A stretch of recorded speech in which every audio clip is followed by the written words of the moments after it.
ఈ యొక్క మున్సిపల్ కార్మికుల ఉద్యోగుల సమస్యల పరిష్కారం కోసం దశలవారీ కార్యక్రమాలు చేపట్టడం జరిగింది.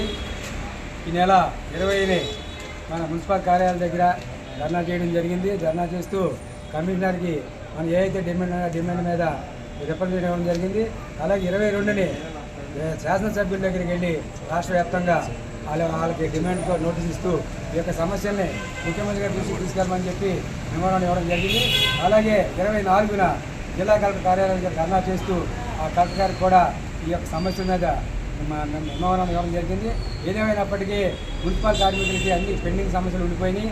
అవన్నీ కూడా తక్షణమే తీర్చాలని, అలాగే ఉద్యోగ సిబ్బందికి బకాయి పడిన డిఏలు కానివ్వండి, సరెండర్లు కానివ్వండి, ఇవన్నీ కూడా వెంటనే తక్షణమే రిలీజ్ చేయాలని, అలాగే 11వ PRC బకాయిలు కూడా వెంటనే విడుదల చేయాలని, 12వ PRC కమిషన్ వెంటనే వేసి ఈ లోపుగానే మనకి ఇంటీరియర్ రిలీఫ్ని 30% ఇవ్వాలని డిమాండ్ చేస్తున్నాం.